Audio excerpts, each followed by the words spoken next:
നമസ്കാരം.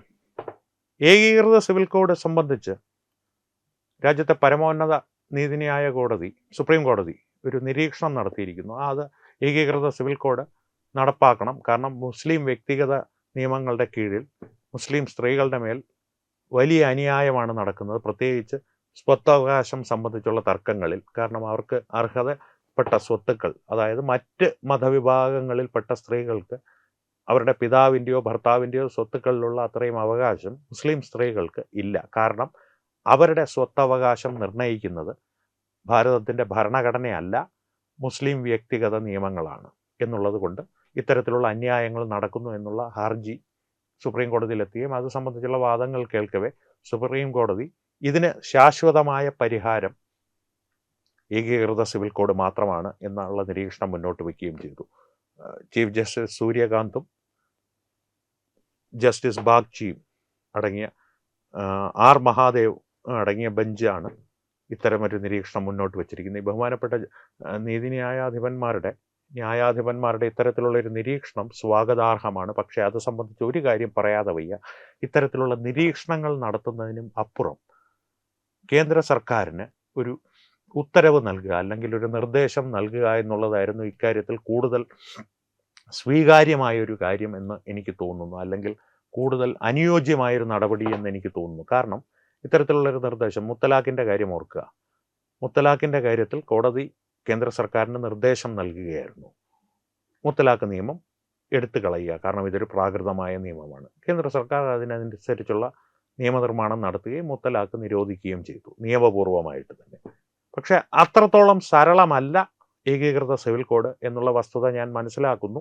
അതെന്തുകൊണ്ടാണെന്നും കൂടി ഒന്ന് ചുരുക്കി പറയാം, എന്നിട്ട് ഈ വീഡിയോ അവസാനിപ്പിക്കാം. കാരണം ഏകീകൃത സിവിൽ കോഡ് നടപ്പാക്കണമെങ്കിൽ വ്യക്തിഗത നിയമങ്ങളുടെ അടിസ്ഥാനത്തിൽ നയിക്കപ്പെടുന്ന ചില സമൂഹങ്ങളെ സംബന്ധിച്ചുള്ള കാര്യങ്ങൾ പരിശോധിക്കുകയും അതിനെ സംബന്ധിച്ച് വിശദമായ തീരുമാനങ്ങൾ എടുക്കുകയും വേണം. മുസ്ലിം സമുദായത്തെ മാത്രമല്ല ഞാൻ ഉദ്ദേശിക്കുന്നത്. കാരണം ഗോത്രവർഗ്ഗക്കാരുടെ ഇടയിലും ഇത്തരത്തിലുള്ള പല ആചാരങ്ങൾക്കും നിയമപരമായ അനുമതി ഭരണഘടന നൽകുന്നുണ്ട്. പക്ഷേ അതൊരു വ്യക്തിഗത നിയമത്തിൻ്റെ അല്ലെങ്കിൽ ഒരു വ്യക്തിഗത ബോർഡ് അതിനെ ഭരിക്കുന്നൊരു അവസ്ഥ നിലവിലില്ല. ഭരണഘടന തന്നെ ചില ഗോത്രവർഗ്ഗങ്ങൾക്ക് അല്ലെങ്കിൽ വനവാസികൾക്ക് ചില പ്രത്യേക ആനുകൂല്യങ്ങൾ നൽകുന്നുണ്ട്. ആ ആനുകൂല്യങ്ങളും ഒരുപക്ഷെ ഏകീകൃത സിവിൽ കോഡ് നിലവിൽ വന്നാൽ ഇല്ലാതാകുമോ എന്നുള്ളൊരു ഭയം സമൂഹത്തിനിടയിൽ നിലനിൽക്കുന്നുണ്ട്.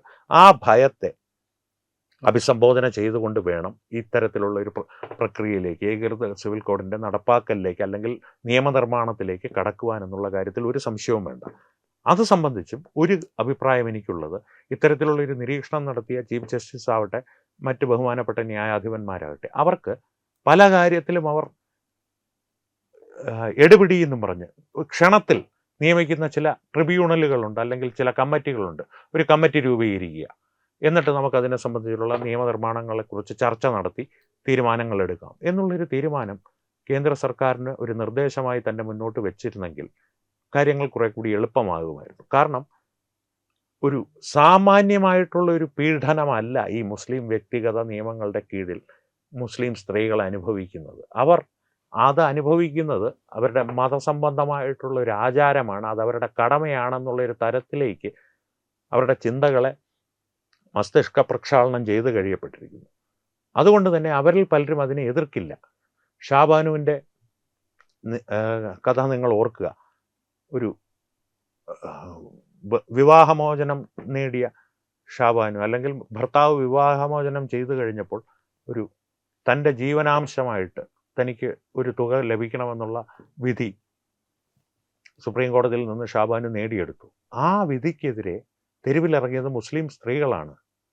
വളരെയധികം മുസ്ലിം സ്ത്രീകൾ ആ വിധിക്കെതിരെ തെരുവിലിറങ്ങി. അപ്പോൾ ആലോചിക്കുക, ഇതിനെ ശബരിമലയുമായിട്ട് കൂട്ടിക്കെട്ടിയിട്ടുള്ള സംവാദം കമൻറ്റുകളിൽ വരികയാണെങ്കിൽ നമുക്ക് മറ്റൊരു വീഡിയോ ആ വിഷയത്തിൽ ചെയ്യാം. ഇതൊന്ന് താരതമ്യം ചെയ്ത് ചെയ്യാം. നമുക്ക് വേണമെങ്കിൽ ഒന്ന് ശ്രമിച്ചു നോക്കൂ, നമുക്ക് ചെയ്യാമത്. അപ്പോൾ തൽക്കാലം ആ വിഷയത്തിലേക്ക് പോകുന്നില്ല. മറ്റൊരു വീഡിയോയ്ക്കുള്ളൊരു അവസരം കൂടി ആയതുകൊണ്ട് തൽക്കാലം ആ വിഷയത്തിലേക്ക് പോകുന്നില്ല. നിങ്ങൾ കമൻറ്റുകൾ, നിങ്ങളുടെ എതിരഭിപ്രായങ്ങൾ ആ വിഷയം സംബന്ധിച്ച് അറിയിക്കൂ, നമുക്ക് ചർച്ചകൾ തുടരാം. ഇനി ഈ വിഷയത്തിലേക്ക് തിരിച്ചു വന്നാൽ, ഈ സ്വത്തവകാശം സംബന്ധിച്ച് ഈ കഴിഞ്ഞ ദിവസം ഒരു ഉമ്മ പെരുവഴിയിൽ നിസ്കരിച്ച് തൻ്റെ മരിച്ചുപോയ ഭർത്താവിൻ്റെ സ്വത്തുക്കൾ ഭർത്താവിൻ്റെ സഹോദരന്മാർ തട്ടിയെടുത്തു. അത് നിയമപരമായിട്ടാണ് അവർ തട്ടിയെടുത്തത്. അത്തരത്തിലുള്ള ഒരു വ്യക്തിഗത നിയമം മുസ്ലിം മത നിയമങ്ങളിൽ നിലനിൽക്കുന്നുണ്ട്. ആ നിയമത്തിൻ്റെ കീഴിൽ വരുന്നത് കൊണ്ട് മാത്രമാണ് ഇത്തരത്തിലുള്ള ദുരനുഭവം ആ ഉമ്മയ്ക്കുണ്ടായത്. ഇതിനെ പ്രതിരോധിക്കാൻ വേണ്ടി നമ്മുടെ നാട്ടിലെ ഷുക്കൂർ വക്കീലും ഒരു വ്യവസായ പ്രമുഖനുമൊക്കെ നിയമപ്രകാരം സ്പെഷ്യൽ മാരേജസ് ആക്ട് പ്രകാരം പുനർവിവാഹം ചെയ്ത കഥകൾ ഞാൻ തന്നെ നിങ്ങളുമായി പങ്കുവച്ചിട്ടുണ്ട്.